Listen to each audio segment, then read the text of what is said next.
Hello, my people.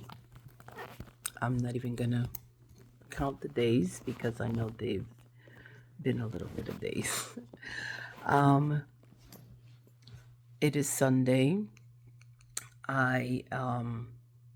Taking it slow. I am taking two more college classes that thankfully I haven't started yet. Um, but I'm just kind of chilling. This person that I told you I'm seeing or getting to know, um, we're reading a book together. I think it's pretty cool. And the book is called You Are the One You've Been Waiting For by Dr. Richard Schwartz, I think, or something like that. I don't know. But um, it's a really good book. It's funny how it is a relationship book. And it's a book about almost like learning to fill your needs so you can have a successful relationship, right? And of course, sorry, I'm trying to get up. Um, I can't help but make the connections or association or think of the past relationship and wondering if anything like this would have been beneficial. But I think, actually, I know that the core of our, um, let's see, relationship conclusion, if that's correct, right? Or the reason why our relationship ended was primarily because, um, you know, she did not let my son in, like into her heart, into her life. Um, and no matter if I was able to go through this book and do this book and um, and kind of do the exercises and surpass all those obstacles, right, that we have in relationships, um, it didn't really matter. It wouldn't have mattered because, what's important to me is how my son felt. And if he wasn't comfortable in that space, then it wouldn't have mattered. Um, so it's kind of interesting, like reading the book. And it's great because, like, a lot of the things that is suggested in the book is like being vulnerable with your partner and being able to share. And you guys, the last video that I made was about me sharing about my insecurities or lack of confidence, and that was something so vulnerable to share. And in this book it stated, and it's funny because this is the first time I kind of do an audio book. I like reading books, but I have no time. So this is pretty convenient because I could be doing something else and listening to the book at the same time.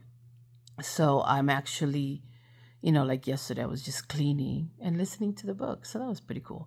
All right. So anyway, um, I got I got to a portion of the book, and we're kind of reading it together. So we're like, okay, we're only gonna get through chapter one, and like we'll kind of gauge, like, okay, that was quick, so maybe we could do like 2, 3 chapters. But so far, we're going to chapter one. So part of chapter one talks about I'm not even going to attempt to remember, but I do have a notebook full of notes. There's a portion where the author talks about part of the reason why it's difficult for us to be vulnerable with our partners is because we are afraid that after we share our vulnerability, that that's what they're going to remember. Like they would assume that the vulnerability we share is a permanent personality flaw, right? So like if when I shared with her that I felt very insecure or I have insecurities or confidence, that she would automatically assume that I will never be confident. So the reason why I was responding the way I responded was because I was feeling that. I did not know it at the time, right? I did not know that that's the reason why I was so emotional about what I was sharing. But it's because, deep down, I'm sharing my vulnerability or insecurities, and I'm afraid that she's going to think that that's something that is going to be always. Not that I could overcome that, but of course I could, So that was interesting when I read that part of the book. It's a really, really good book. So if you have the opportunity to get it, you should. And especially if you are on the path of, like finding yourself, authenticity, and all of that, because I think it's important. And obviously, I've learned this through my past relationships that, well, I want to say my last two relationships, that when you go into a relationship already with being your authentic self and not expecting your partner to make you happy, to be your protector, to, fill a void or whatever, that your relationship is already set for,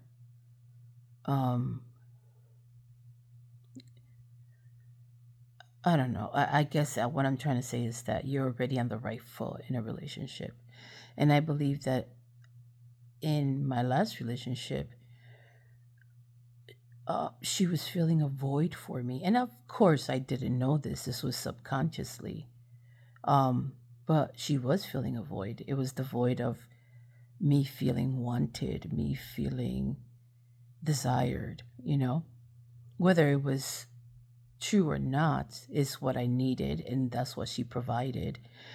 So when that dwindled, then my eyes revealed, or my eyes were able to see that emptiness, So I guess the difference is that because I'm working on myself and I'm working on self-worth and not desiring anybody to fill a void, then this relationship is a lot different. And I can tell already, like I'm able to be authentic with her, and I'm comfortable with that. And to some extent, she is with me. I think that, and I'm sure that in a relationship, especially when when you're starting in a relationship, things that you share, you don't necessarily share them at the time for fear of whatever, rejection, I don't know. But I know that we will get to a point where we will be able to share how we feel at the very moment that we feel it, and we won't feel judged or rejected or anything like that. And now we're in the part of our relationship where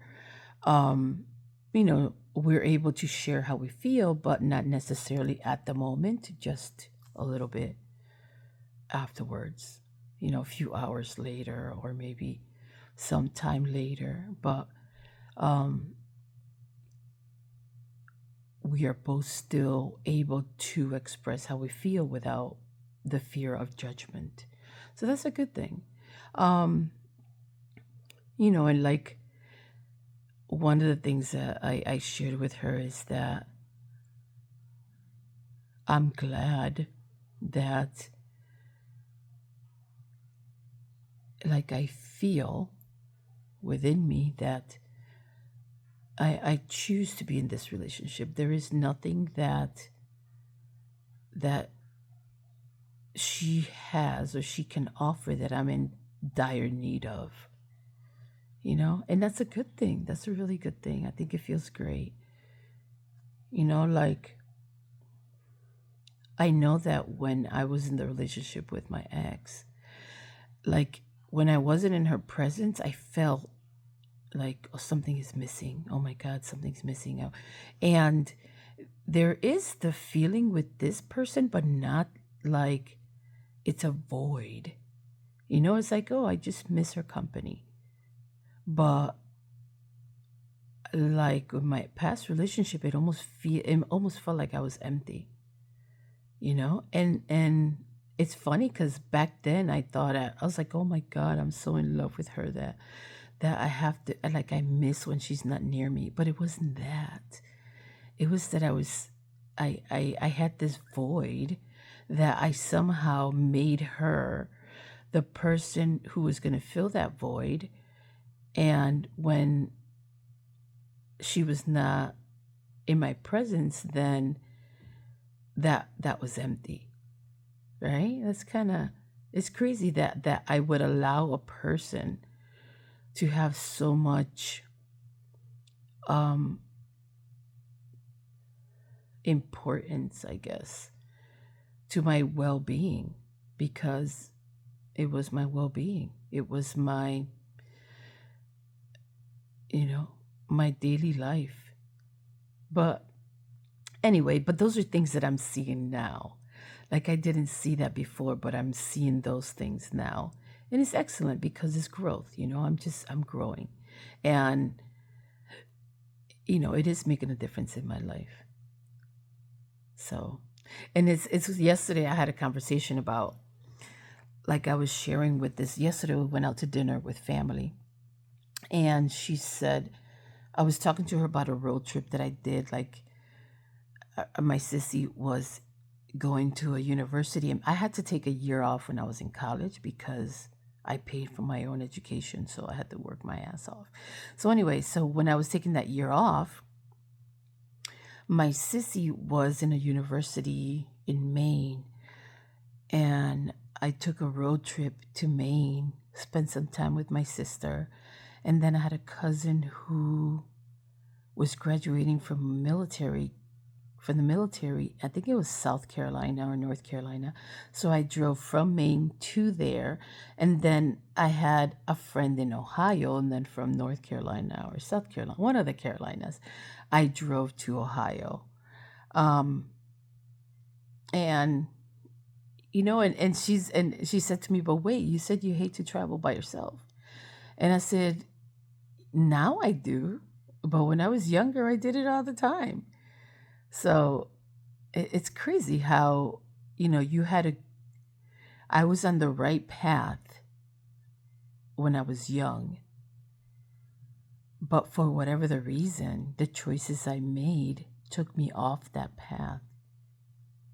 And now I have to get back on that path. It's kind of crazy, right? So, like, for almost 25 years of my life, I veered from that path that I was destined for whatever the reasons. Everything happens for a reason. The lessons I learned, the people I've met. But it had me thinking, like, I remember, I think it was that same trip that I took that I had, like, little money. I had, like, that of a budget, like, right there, maybe there.